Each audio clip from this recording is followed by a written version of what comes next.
ये कहानी एक बहुत ही खास मेडिसिन की है जिसका सिर्फ एक इंजेक्शन हर उस जीवित प्राणी को दो भागों में बांटने की क्षमता रखता है। फिर चाहे वो चीज़ एक अंडा ही क्यों ना हो या एक इंसान। फिल्म की शुरुआत एक हॉलीवुड सेलिब्रिटी एलिजाबेथ स्पार्कल से होती है जो किसी समय इतनी मशहूर थी कि लोग उसके दीवाने थे। यहाँ तक कि लोगों ने उसके नाम का एक स्टार मार्बल पर बनवा दिया था।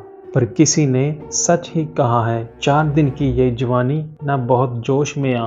तो बढ़ती उम्र के साथ एलिजाबेथ का हुस्न अब फीका पड़ने लगा था। जिस टीवी शो ने उसे 7वें आसमान पर बिठाया था, एक दिन उसी शो के निर्माता हार्वे ने उससे आकर कहा कि तुम अब बूढ़ी हो चुकी हो और इसलिए तुम्हें अब ये शो छोड़ना होगा। एलिजाबेथ पर स्टारडम का इतना खुमार था कि वो शो छोड़ना अफोर्ड नहीं कर सकती थी। जिसके बाद वो खोई खोई सी रहने लगती है और एक दिन ड्राइविंग करते वक्त जब वो सड़क पर किसी को अपना बिलबोर्ड उतारते देखती है तो अपना एक्सीडेंट करवा लेती है। पर उसकी किस्मत अच्छी थी कि वो बाल बाल बच जाती है। हॉस्पिटल में फाइनल चेकअप के दौरान एक ट्रेनिंग डॉक्टर एलिजाबेथ को उसका कोट देकर जाने के लिए कहता है। बाहर जाकर वो जैसे ही अपने कोट की जेब में हाथ डालती है तो कागज में लिपटी उसे एक पेन ड्राइव मिलती है जिस पर लिखा था सब्सटेंस और एक मैसेज भी था, इसने मेरी जिंदगी बदल दी। घर आकर एलिजाबेथ पेन ड्राइव टीवी में लगाकर उसे देखने बैठ जाती है। पेन ड्राइव में एक मेडिसिन सब्सटेंस की ऐड चल रही थी कि कैसे आप सिर्फ एक इंजेक्शन से अपनी बॉडी का जवान और खूबसूरत वर्जन बना सकते हैं। एलिजाबेथ पेन ड्राइव को यूजलेस समझकर डस्टबिन में फेंक देती है और क्लब में जाकर शराब पीने लगती है। घर लौटते ही पता नहीं उसे क्या सूझता है, वो पेन ड्राइव के ऊपर लिखे नंबर पर कॉल करके सब्सटेंस ऑर्डर कर लेती है। कुछ दिन बाद उसे एक लिफाफे में 503 नंबर का कार्ड और डिलीवरी एड्रेस मिलता है। एलिजाबेथ तुरंत उस एड्रेस पर जाकर अपना पार्सल ले आती है। सब्सटेंस मेडिसिन उसे 3 पैकेट में मिलती है। पहली में इंजेक्शन जिसे एक ही बार इस्तेमाल करना था, दूसरी में स्टेबलाइजर और तीसरी में स्विच। स्टेबलाइजर और स्विच का उपयोग आप आगे जान जाएंगे। दोनों बॉडीज के लिए लिक्विड फूड भी उसमें होता है जो दोनों को हर हफ्ते लेना होगा। बिना किसी देरी के एलिजाबेथ खुद को इंजेक्शन लगा लेती है। पहले तो उसे कुछ महसूस नहीं होता, लेकिन बाद में बेहोश होकर वो फर्श पर गिर जाती है। कुछ ही सेकंड्स में एलिजाबेथ की बॉडी से एक जवान और खूबसूरत लड़की बाहर आती है। फिर जवान लड़की जो फूड किट एलिजाबेथ के लिए थी, वो उसे सुई द्वारा चढ़ाकर खुद तैयार होकर टीवी शो में इंटरव्यू देने चली जाती है। शो प्रोड्यूसर हार्वे उसे देखते ही सिलेक्ट कर लेता है और लड़की सबको अपना नाम सू बताती है। घर वापस आते ही सू सबसे पहले एलिजाबेथ को ठिकाने लगाने के लिए बाथरूम में तोड़फोड़ करके उसमें एक कमरा बना लेती है। इसके बाद सू पूरी एनर्जी के साथ टीवी शो के लिए परफॉर्म करना शुरू कर देती है। जिंदा रहने के लिए सू को 2 नियमों का पालन करना होगा। नंबर 1, स्टेबलाइजर की मदद से हर रोज उसे एलिजाबेथ की बॉडी से फ्लूइड निकालकर अपने अंदर इंजेक्ट करना पड़ेगा। नंबर 2, 7 दिन बाद उसे किसी भी हाल में खुद को एलिजाबेथ में स्विच करना पड़ेगा और एलिजाबेथ को खाना भी देना होगा, वरना सू मारी जाएगी। पहले वीक तो सू आराम से शिफ्ट हो जाती है और एलिजाबेथ को बाहर आने का मौका देती है। उठते ही एलिजाबेथ खाना निपटा कर फूड किट का रिफिल लाते वक्त वो रास्ते में प्रोड्यूसर हार्वे से मिलने चली जाती है। हार्वे सू के आने से इतना खुश था कि वो एलिजाबेथ का मजाक उड़ाकर उसे फूड रेसिपी की बुक गिफ्ट करता है। दूसरे वीक सू जवानी के जोश में कुछ गलतियां करने लगती है, जैसे किसी लड़के के साथ इंटीमेट होते वक्त जब उसे चक्कर आने लगते हैं तो उसे स्विच करना था, पर वो नहीं करती। इसके अलावा वो नशे में एलिजाबेथ की बॉडी को फूड किट दिए बिना ही फ्लूइड निकाल लेती है।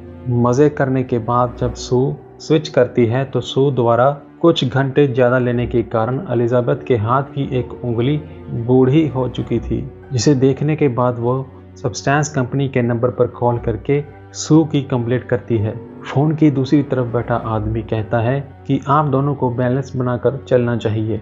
इसके बाद एलिजाबेथ अपनी फूड किट के साथ घर आते वक्त एक रेस्टोरेंट में रुकती है जहां एक बूढ़ा आदमी उसके साथ सब्सटेंस की बातें करने लगता है। वास्तव में ये बूढ़ा आदमी वही यंग डॉक्टर का ओरिजिनल था जिसने शुरू में एलिजाबेथ को पेन ड्राइव दी थी। बूढ़े आदमी से तंग आकर एलिजाबेथ उठकर बाहर चली जाती है और गलती से उसी बाइक वाले के साथ टकरा जाती है जिसने सू के साथ घर पे मजे किए थे। उसे देखकर अब एलिजाबेथ के मन में भी किसी के साथ एंजॉय करने की चाह उठती है, जिसके लिए वो अपने दोस्त फ्रेड को कॉल कर उसके साथ डेट फिक्स करती है। सारी तैयारी हो चुकी थी।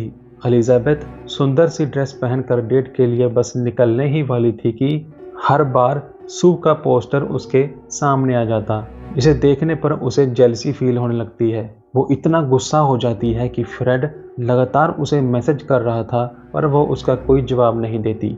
बस गुस्से में वो खाना शुरू कर देती है। अगले दिन सू जैसे ही बाहर आती है, कमरे की हालत देखकर उसे बहुत गुस्सा आता है। उसका दिमाग तब ठंडा होता है जब हार्वे उसे बताता है कि तुम्हारी वजह से शो की टीआरपी आसमान छू रही है, इसलिए इस साल का न्यू ईयर शो तुम ही होस्ट करोगी। खबर सुनने के बाद सू शो में बिजी होने के कारण 7 दिन बाद भी खुद को स्विच नहीं करती, बल्कि वो लगातार कई दिनों तक एलिजाबेथ का फ्लूइड निकालकर इस्तेमाल करती रहती है। इसके बाद जब वो स्विच करती है तब तक एलिजाबेथ के बाल सफ़ेद और उसकी एक टांग डिफॉर्म्ड हो चुकी थी। गुस्से में एलिजाबेथ सब्सटेंस के नंबर पर कॉल करके सब बताती है। फोन पर आदमी उससे पूछता है कि क्या आप सू को खत्म करना चाहती हैं? इतना सब झेलने के बाद भी एलिजाबेथ कहती है नहीं।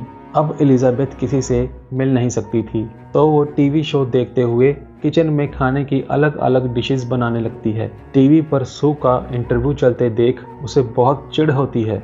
गुस्से में पागल एलिजाबेथ सारे खाने को घर में इधर उधर बिखेर देती है। फिर थोड़ी देर में जब सू उठकर घर की हालत देखती है तो जानबूझकर वो एलिजाबेथ का बहुत सारा फ्लूइड निकाल कर बोतलों में भर लेती है। लगातार 3 महीने तक फ्लूइड का उपयोग करने के बाद जब सू एक लड़के के साथ इंटीमेट होने के लिए फ्लूइड लेने एलिजाबेथ के पास जाती है तो पाती है कि फ्लूइड सूख चुका है, जिसके बाद वो तुरंत सब्सटेंस के नंबर पर कॉल करती है। जवाब में आदमी कहता है कि अगर तुम्हें फ्लूइड चाहिए तो तुम्हें स्विच करना पड़ेगा, इसके अलावा कोई दूसरा रास्ता नहीं है। ये सुनते ही सू की नाक से खून भी बहने लगता है, तो मजबूरी में उसे स्विच करना पड़ता है। फिर जब एलिजाबेथ को होश आता है तो अपनी हालत देखकर उसे विश्वास नहीं होता। उसकी बॉडी का 90% हिस्सा डिफॉर्म्ड हो चुका था। सू जिस लड़के के साथ थी, एलिजाबेथ उसे डांट कर भगा देती है। उसके जाते ही एलिजाबेथ सब्सटेंस के नंबर पर कॉल करके सू को खत्म करने वाला इंजेक्शन मंगवाती है। तब तक वो सू को आधा इंजेक्शन लगा चुकी थी। अचानक एलिजाबेथ को एहसास होता है कि तुम तो मेरा ही अंश हो। ये कहकर वो उसे जगाने की कोशिश करती है। काफी मुशक्कत के बाद सू को होश आता है और ठीक होते ही वो टर्मिनेशन का इंजेक्शन देख लेती है। इंजेक्शन की वजह से एक वक्त पर दोनों की बॉडी काम कर रही थी। ये जानकर कि अब सू उसे नहीं छोड़ेगी, एलिजाबेथ वहां से भागना चाहती है, पर सू उसे जान से मारने के लिए उसके पीछे पड़ जाती है। बाथरूम से लेकर कमरे तक सू उसे पीटती रहती है और तब तक मारती रहती है जब तक वो मर नहीं जाती। एलिजाबेथ को मारकर सू को लगा था कि वो अकेली जिंदा रह सकती है, इसलिए वो न्यू ईयर ईव के प्रोग्राम में शामिल होने के लिए शो में जा पहुंचती है, पर ये उसकी गलती थी। मेकअप रूम में उसे घबराहट होने लगती है। इसके बाद वो बाथरूम की तरफ दौड़ती है। वहां जाकर अपने टूटते दांतों को देख उसके आंसू बहने लगते हैं। इसके बाद तो वो बस बाहर की तरफ भागने लगती है। इसी बीच उसका एक कान और नाखून भी निकल जाता है। घर पहुंचते ही सू सब्सटेंस मेडिसिन का बचा हुआ सीरम अपनी बॉडी में इंजेक्ट कर लेती है। उसे लगा जैसे वो खुद एलिजाबेथ की बॉडी से निकली थी, उसके अंदर से भी कोई उसके जैसी लड़की निकल सकती है, पर हुआ इसका उल्ट। सू की बॉडी से एक मॉन्स्टर बाहर आता है, जिसकी आंख कहीं और थी तो कान कहीं और। मॉन्स्टर सू की ब्लू फ्रॉक पहने और चेहरे पर एलिजाबेथ की फोटो चिपका कर टीवी शो में पहुंच जाता है। पहले तो लोगों को समझ नहीं आता कि वो कौन है, पर जब उसकी फोटो नीचे गिरती है तो लोग उसे मॉन्स्टर कहकर डर के मारे इधर उधर भागने लगते हैं। मॉन्स्टर शो में आए हर गेस्ट को अपने खून से नहलाते हुए वहां से भागते वक्त धमाके के साथ फट जाता है। उसकी बॉडी का सिर्फ वही हिस्सा बचता है जिस पर एलिजाबेथ का चेहरा था। वो भी रेंगते हुए अपने स्टारडम पर जाकर रुक जाता है। अंत में उसका चेहरा भी खत्म हो जाता है और अगले दिन एक क्लीनर उसे धोकर आगे बढ़ता है। इसी के साथ ही फिल्म खत्म होती है।